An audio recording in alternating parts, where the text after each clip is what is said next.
ये पार्ट भी स्टार्ट होता है बिल्कुल उसी सीन से जहां पर फैंग उस ब्यूटीफुल गर्ल के चाम से निकलते हुए कहता है कि तुम्हारी टीम में ज्वाइन होने का हमें क्या फायदा। इस पर वो इविल्स की तरह स्माइल करने लग गई थी। इधर दूसरी तरफ हम देख पाते हैं कि बोबाता और ओटुका भी उसके चाम में आ गई थी। बोबाता उसके चाम से निकलते हुए कहती है ये तो जानू रेस से है जो नेचुरली इनक्रेडिबल पावरफुल इल्यूजन से गिफ्टेड होते हैं। इसकी इस एबिलिटी को देखते हुए लगता है कि ये इल्यूजन्स में बहुत ज्यादा स्किल्ड है। हम देख पाते हैं कि ओटुका तो अभी उसकी इल्यूजन से नहीं निकल पाई थी, इसलिए बोबाता उसके फेस पर एक जोरदार पंच मारते हुए उसे भी रियलिटी में वापस ले आती है। वहीं इधर वो लेडी वॉरियर लुओ फेंग की बात का आंसर करते हुए कहने लगती है कि हम तभी वो दूसरे वॉरियर्स जिन्हें कि उन्हें पकड़ रखा है वो इंटरप्ट करते हुए कहते हैं हे मीनू ये चीटिंग है, तुम्हें भी पता है, हमें छोड़ो। जबकि एक दूसरा वॉरियर जो कि इस प्लांट में जकड़ा हुआ है वो उसे लालच देते हुए कहता है मुझे छोड़ दो, मैं तुम्हें और भी प्लांट्स के साथ मिलवाऊंगा। पर वो प्लांट उसे छोड़ने की बजाय और भी ज्यादा टाइट जकड़ लेता है जिसकी वजह से उसे काफी ज्यादा दर्द होने लग गया था। और यहाँ पर जो सारे वॉरियर्स जो कि उस प्लांट में जकड़े हुए वो जोर जोर से शोर कर रहे थे और चीख चिल्ला रहे होते हैं। इसकी वजह से मिन्यू को गुस्सा आने लगता है तो वो अपने पास से एक पोशन निकालते हुए उस प्लांट को दे देती है जिसकी वजह से वो बड़ी तेजी के साथ ग्रो होने लग गया था और उसने इन सभी वॉरियर्स को भी चुप करवा दिया था। अब इस प्लांट की इतनी ज्यादा ग्रोथ की वजह से ये सभी वॉरियर्स काफी ज्यादा डर रहे होते हैं, जबकि लुओ फेंग और वो दूसरा कैप्टन वॉरियर तो हैरान हो गया था। यहाँ बोबाता इसे देखते हुए कहती है आखिर इस पोशन में ऐसा क्या है कि सिर्फ इसके कुछ ड्रॉप्स ने ही इस प्लांट क्रिएचर को इतनी तेजी के साथ ग्रो होने पर मजबूर कर दिया। इसकी इस ग्रोथ की वजह से अब कई सारे वर्ल्ड मास्टर्स और इवन अनडाइंग बीइंग्स भी उसके चंगुल से नहीं छूट पा रहे। जरूर इसके पीछे कोई ना कोई बहुत ही समझदार एल्केमिस्ट है। यहाँ हमें देखने को मिलता है कि उस प्लांट के हाथों से बचकर निकलने के लिए बहुत सारे वॉरियर जोर लगा रहे थे और चीख चिल्ला रहे थे, जिसकी वजह से ये प्लांट इन्हें पकड़कर इशारे में ही कहता है कि शोर नहीं करना और फिर वो उसे सप्रेस करके डराते हुए छोड़ देता है। तभी वहां पर एंट्री होती है उस प्लांट के रियल मास्टर की, जो कि अपने प्लांट को दोबारा से नॉर्मल करते हुए कहता है मिन्यू मैंने तुमसे कितनी बार कहा है मेरे एमओ को नए मेंबर्स को अट्रैक्ट करने के लिए यूज मत करना और बिना पूछे मेरे पोशंस को लेना बंद कर दो। इसी के साथ हमें उस प्लांट के रियल मास्टर को दिखाया जाता है जिसका के नेम होता है दू याओ और देखने से तो एक छोटा सा बच्चा लग रहा है। यहाँ इसकी अपीयरेंस को देखकर फैंग के साथ मौजूद वो सेकंड कमांडर काफी ज्यादा शॉक्ड हो गया था। उसका रिएक्शन आप स्क्रीन पर देख ही सकते हैं। मिनी उसके पास आकर बड़े ही प्यार से उसके सर को सहलाते हुए कहती है ओ जियाओ चैन चैन अपसेट है। इस पर वो चिढ़ते हुए और फाइट बैक करते हुए कहता है मुझे इस नेम से मत बुलाओ, ये बस। इसके आगे वो कुछ नहीं कहता और शांत होते हुए निराश होकर कहता है मुझे दू याओ बुलाओ। ये कहते हुए हम उसकी आंखों में आंसू देख ही सकते हैं, यानी कि वो बहुत ही ज्यादा इमोशनल हो चुका था। जरूर कोई ना कोई ऐसा स्पेशल पर्सन होगा जो उसे इस नेम से बुलाता था। मिन्यू भी उसके पेन को फील करते हुए कहती है ये स्पेस बैटलफील्ड बेरहम है, ओल्ड मेंबर्स कॉन्स्टेंटली न्यू के साथ बदलते रहते हैं। मिन्यू की ये बात सुनकर छोटा दू याओ चिढ़ते हुए वहां से भागते हुए कहता है मुझे कोई न्यू मेंबर नहीं चाहिए। पर तभी उसके सामने से कैट बीस्ट अपीयर होते हुए उसे वहां गिरा लेती है और बड़े ही प्यार से लिक करने लग गई थी। इतने में ही फैंग के पीछे से एक वॉरियर अपीयर होते हुए कहता है इसे पर्सनली मत लेना, ये एक ऐसा शख्स है जो इमोशंस की बहुत ज्यादा वैल्यू करता है। और फिर हमें इस पर्सन के साथ इंट्रोड्यूस करवाते हुए इसका नेम पता चलता है जो कि है वी। वह बाता इसे देखते हुए कहती है इसके हाथ में जो ये बीस्ट है इसी से ही पता चलता है कि ये बहुत ही रेयर बीस्ट टेमर है। कोई शक नहीं कि ये टीम इतनी ज्यादा एक्सेप्शनल क्यों है। छोटा दू याओ उसके पास आते हुए कहता है वी तुम भी यहाँ पर हो। तभी इनका टीम लीडर भी आ गया था जो कि इनको अपनी बाहों में लेते हुए बड़े प्यार से लुओ फेंग से कहता है सॉरी मेरे फ्रेंड्स थोड़े से शरारती हैं। और फिर वो अपने सामने एक टेबल अपीयर करते हुए फैंग से खुद को इंट्रोड्यूस करवाते हुए कहते हैं मेरा नेम ताइवू है, आइए बैठते हैं। और फिर वो सभी लोग उस टेबल के आसपास मौजूद चेयर्स पर बैठ जाते हैं और यहाँ पर बोबाता फैंग को बताती है कि ये एक अर्थ एलिमेंटल अनडाइंग स्पिरिचुअल बीइंग है। अब इसके बाद फिर फैंग के साथ मौजूद वो कमांडर खुद को इनके साथ इंट्रोड्यूस करवाते हुए कहता है मेरा नेम है यांशी। इसके बाद बारी आती है फैंग की, जो अपना नेम लेता है फैंग जी। तो अब इस पर टीम लीडर फैंग को बताते हैं कि हमारी टीम में इस वक्त 4 मेंबर्स हैं, जिनमें से दू याओ बिल्कुल तुम दोनों के जैसा था। जब उसने फर्स्ट टाइम हमारी टीम को ज्वाइन किया तो वो भी एक वर्ल्ड मास्टर कॉम्बैट कमांडर था। और रही बात वुई और मीनू की, तो उन्होंने countless life and death trials का सामना किया है अपनी लिमिट्स को पुश करते हुए सेम रैंक को अर्न करने के लिए। ये सभी एक्सेप्शनल हैं। अगर तुम दोनों हमें ज्वाइन करने के लिए तैयार हो जाते हो तो मैं यकीन दिलाता हूँ कि तुम्हें अफसोस नहीं होगा। क्या कहते हो? ये बोलते हुए वो खड़े हो जाते हैं और अपना हाथ आगे बढ़ाते हैं।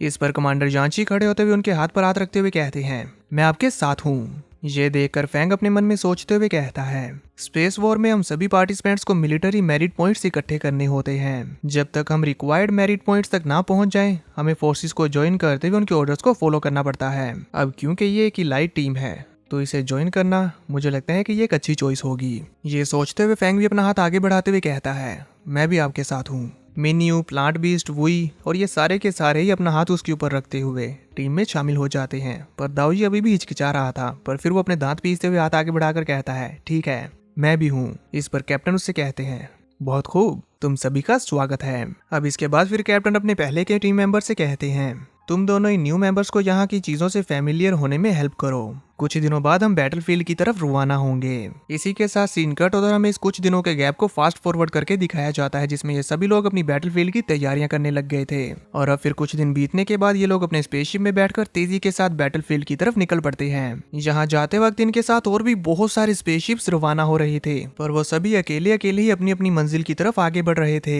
यहाँ टीम लीडर फैंग और यांशी के पास आते हुए उन्हें बताता है, ये स्पेस बैटलफील्ड एक ऐसी जगह है जहाँ रेसिस एक दूसरे के अगेंस्ट वॉर करती हैं, और ये मिलिट्री बेसिस इस बैटलफील्ड में ह्यूमैनिटी के लिए मेन स्ट्रॉन्ग होल्ड्स हैं। यही हम बिलियंस ह्यूमंस को इंटरस्पीसीज के अटैक्स से प्रोटेक्ट रखती है। तुम कह सकते हो कि ये ह्यूमैनिटी का आखिरी गढ़ है।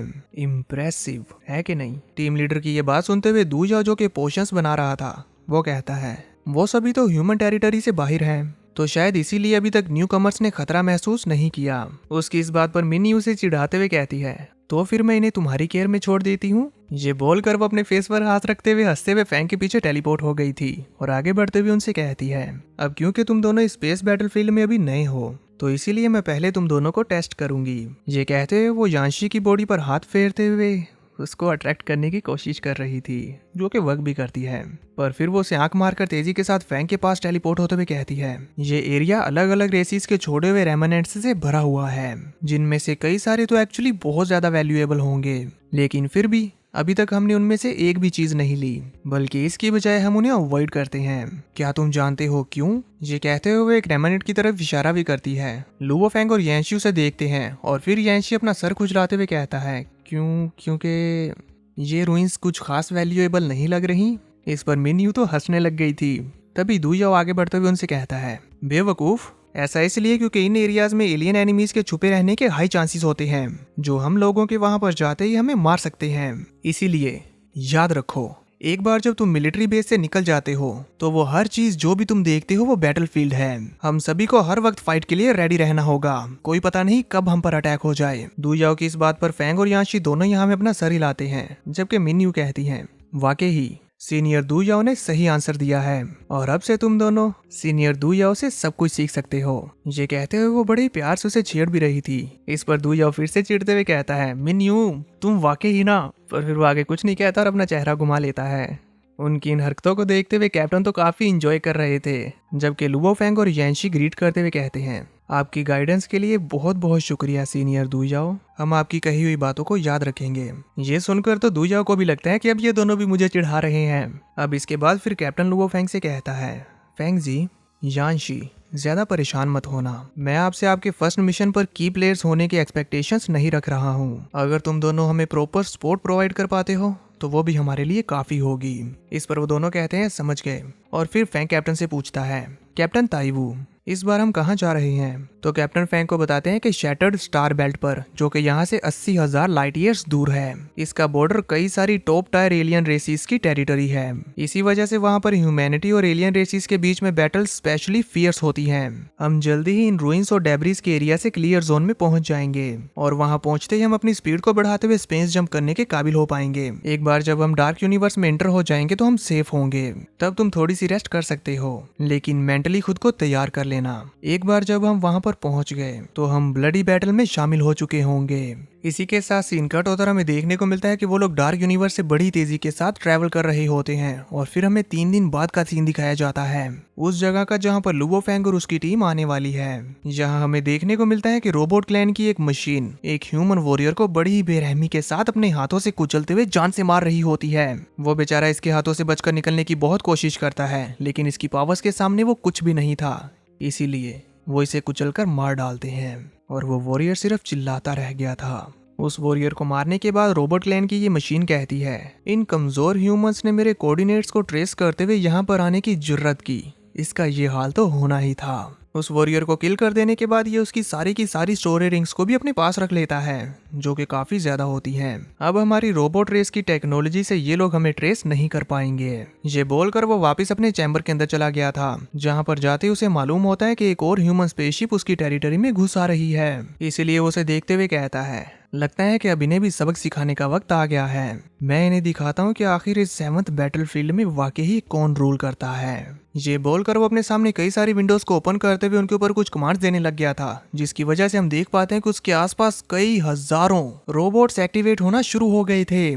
तभी सीन कट होता है और दूसरी तरफ हम लुओ फैंग की स्पेसशिप को देखते हैं, जो कि बड़ी तेजी के साथ फ्लाई करते हुए जा रही थी। और यहाँ स्पेसशिप के अंदर ये सभी लोग एक गेम खेल रहे होते हैं, जिसमें सभी लोगों को अपनी आंखें बंद रखनी थी और दू याओ को एक विक्टिम को चूज करना था। लेकिन यहाँ पर मिन्यू अपनी आंखें खोलकर देख रही थी, जिसकी वजह से दू यू ये कहते हुए उसके ऊपर अपने प्लांट बीस्ट से अटैक करवा देता है कि तुम चीटिंग कर रही हो।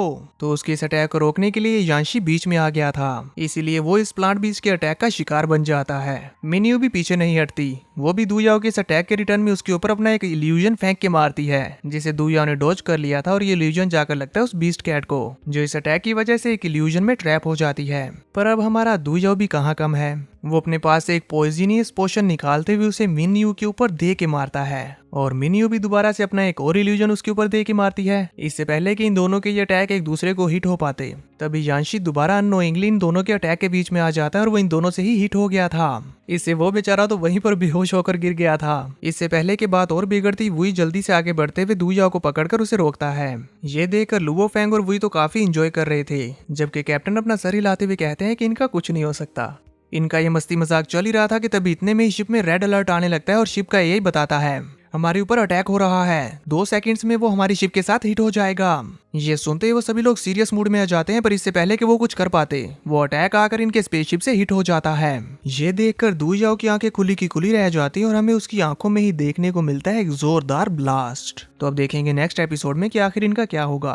क्या ये स्पेसशिप के अंदर ही मारे जाएंगे या अपनी जान बचाकर बाहर निकल पाएंगे।